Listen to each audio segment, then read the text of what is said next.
তেল ছাড়াই মাটির হাঁড়িতে হান্ডি চিকেন বানিয়ে দেখাবো। দেখুন বন্ধুরা কতটা এই হান্ডি চিকেনের কালারটা হয়েছে। নমস্কার বন্ধুরা, কিরণ ফ্যামিলি কুকিং এ আজকের আবারও নতুন একটা ভিডিও নিয়ে আপনাদের সামনে হাজির হয়ে গেছি। আজকের আমি বানাবো তেল ছাড়াই মাটির হাঁড়িতে হান্ডি চিকেন বানিয়ে দেখাবো। তো চলুন পুরো ভিডিওর সঙ্গে থাকুন, আশা করব আজকের ভিডিওটা আপনাদের কাছে ভালো লাগবে। রেসিপিটা বানানোর জন্য প্রথমেই আমি নিয়ে নিয়েছি এইরকম হাঁড়ি। তো এইরকম মাটির হাঁড়ি নিয়ে নিয়েছি। হাঁড়িটাকে প্রথমে কিন্তু জলে খুব ভালোভাবে ঘষে পরিষ্কার করে ধুয়ে নিয়েছি।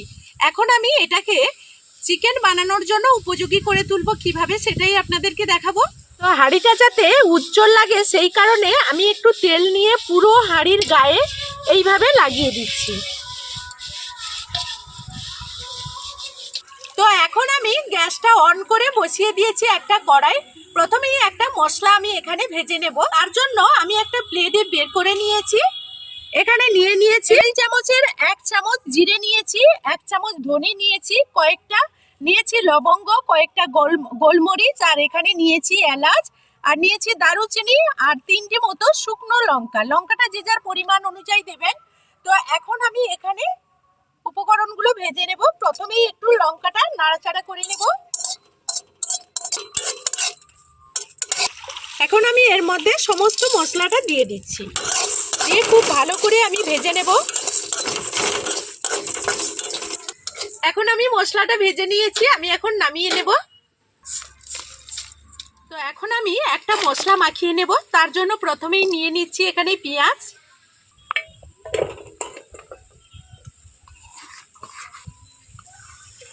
নিয়ে নিচ্ছি বেশ কিছুটা টমেটো, কিছুটা রসুন, দিয়ে দিচ্ছি আদা, আর অল্প একটু পেঁয়াজ কলি দিয়ে দিচ্ছি।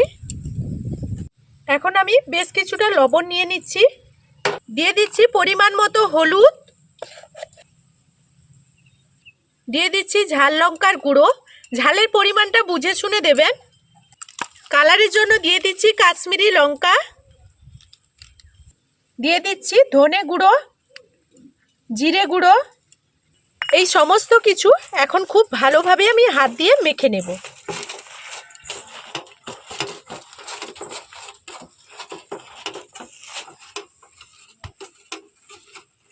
এখন আমি এটা মেখে নিয়েছি। এখন এক সাইডে এটাকে সরিয়ে রেখে দেব। এদিকে আমি নিয়ে নিচ্ছি বেশ কিছুটা চিকেনটা আপনারা আপনাদের পরিমাণ অনুযায়ী নিয়ে নেবেন।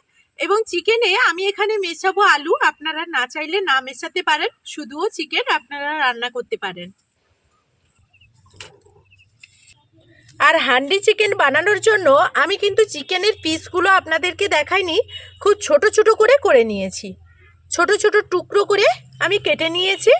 এই রকম করে হান্ডি চিকেনটা তৈরি করব। একেবারে ছোট ছোট পিস করেছি। আমার জায়গাটা ছোট হয়ে গেছে বলে আমি আর একটা জায়গাতে নিয়ে নিলাম।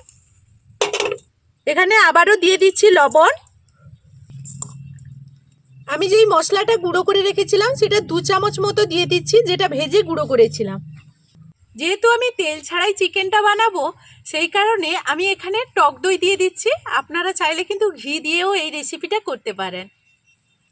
তো পরিমাণ অনুযায়ী এখানে কিন্তু আমি 1 বাটি পরিমাণ টক দই দিয়ে দিচ্ছি।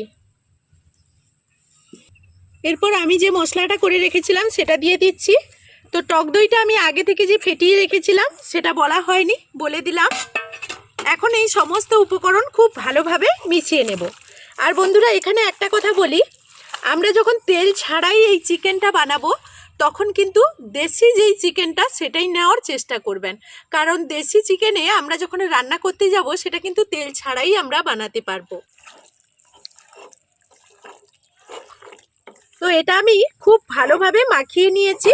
এখন এক সাইডে এটাকে সরিয়ে রেখে দেব। তো বন্ধুরা এখন আমি গ্যাস চালিয়ে, আপনারা কিন্তু অনেকেই হান্ডি চিকেন মানে খেয়েছেন হয়তো উনুনে তৈরি করে।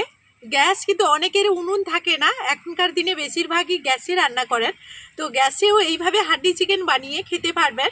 আমি প্রথমে মাটির হাঁড়িটা বসিয়ে দিয়েছি, অলরেডি কিন্তু গ্যাসটা জ্বালিয়ে দিয়েছি। গ্যাসের তাপমাত্রাটা কিন্তু অল্প আঁচেই রাখতে হবে, যেন না হাই হিটে করবেন না, অল্প রাখবেন, সেই আঁচেই কিন্তু রান্নাটা হবে। তো এখন আমি তেল ছাড়াই যেহেতু চিকেন বানাবো সেই কারণে আমি চিকেনটা কিন্তু অলরেডি হাঁড়ির মধ্যেই দিয়ে দিচ্ছি। তো আপনারা দেখতেই পাচ্ছেন কিন্তু আমি একটুও তেল দেইনি। তো এটা কিন্তু দেশি, আবারও বলে দিচ্ছি, দেশি চিকেন নিয়ে এসেই কিন্তু এইভাবে তেল ছাড়াই হান্ডি চিকেনটা বানাবেন। কারণ দেশি যে চিকেনটা হয় সেটাতে অনেকটা পরিমাণ ফ্যাট থাকে, সেটা থেকেই যে তেলটা বের হয় সেটাতেই কিন্তু রান্না হয়ে যায়।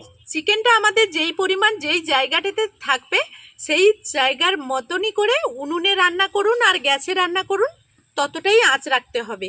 উপরন্তু যেন না হাঁড়ির উপরে আঁচটা উঠে যায়, মানে তাপটা যাতে না উঠে যায়।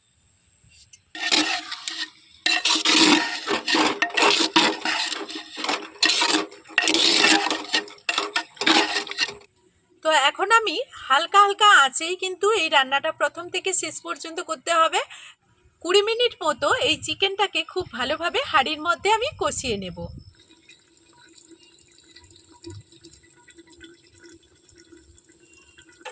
তো এখন আমি প্রায় 15 মিনিট মতো খুব ভালো করে কষিয়ে নিয়েছি। তো এখন খুব ভালো করেই কষানো হয়ে গেছে, আর এর মধ্যে এখন পরিমাণ মতো জল দিয়ে দেব। তো যেই পরিমাণ গ্রেভিটা রাখবেন সেই পরিমাণ অনুযায়ী কিন্তু আপনারা জলটা দিয়ে দেবেন। এখানে আলুটা কিন্তু আমার প্রায়ই সেদ্ধ হয়ে গেছে, দেখতেই পাচ্ছেন।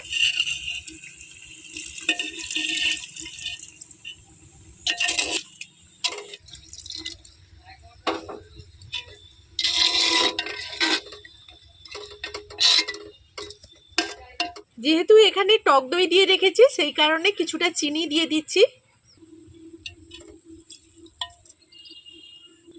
এখন কিছুটা ধনেপাতাও দিয়ে দিচ্ছি।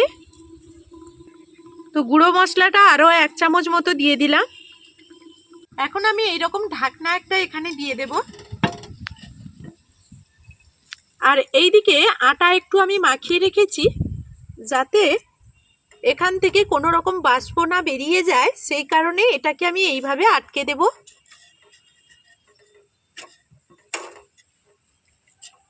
তো এখন এই অবস্থায় মুখটা দেখুন, খুব ভালোভাবে আমি কিন্তু আটা দিয়ে সিল করে দিয়েছি।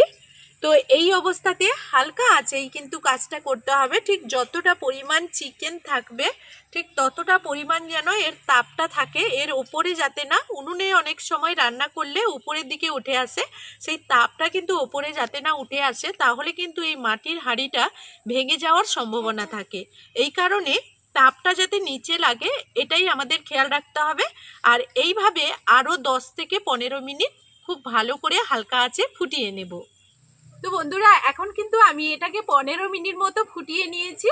এখন এটাকে এইভাবে আমি গ্যাসটা বন্ধ করে দেব।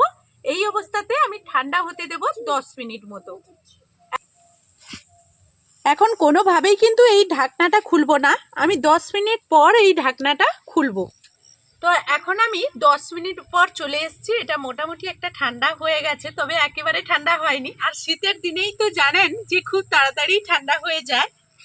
তো এখন এইগুলো আমি খুলে নেব। এগুলো তাপ পেয়ে অনেকটা শক্ত হয়ে গেছে।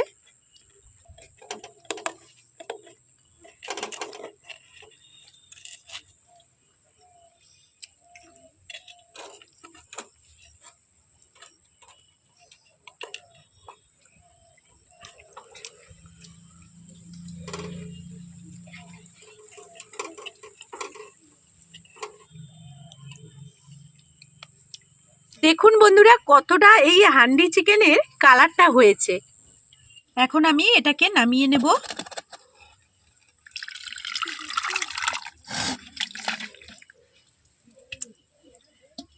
উপর থেকে আমি একটুখানি ধনেপাতা দিয়ে দিচ্ছি। আমি অলরেডি তরকারিতে কিন্তু ধনেপাতা দিয়েছিলাম, এখন একটু দিয়ে দিচ্ছি। এখন উপর থেকে আমি যে মশলাটা প্রথমেই ভেজে গুঁড়ো করে রেখেছিলাম সেটা 1 চামচ দিয়ে দিচ্ছি। তেল ছাড়াই যদি এইভাবে বাড়িতে হান্ডি চিকেন তৈরি করেন মাটির হাঁড়িতে, তাহলে কিন্তু অসাধারণ একটা রেসিপি তৈরি হয়, যেটা কখনো হয়তো আগে খাননি। এইভাবে কিন্তু একবার বানিয়ে দেখবেন, অসাধারণ একটা রেসিপি। এখন আমরা এইভাবে এটাকে বের করে নিচ্ছি কিছুটা খাওয়ার জন্য।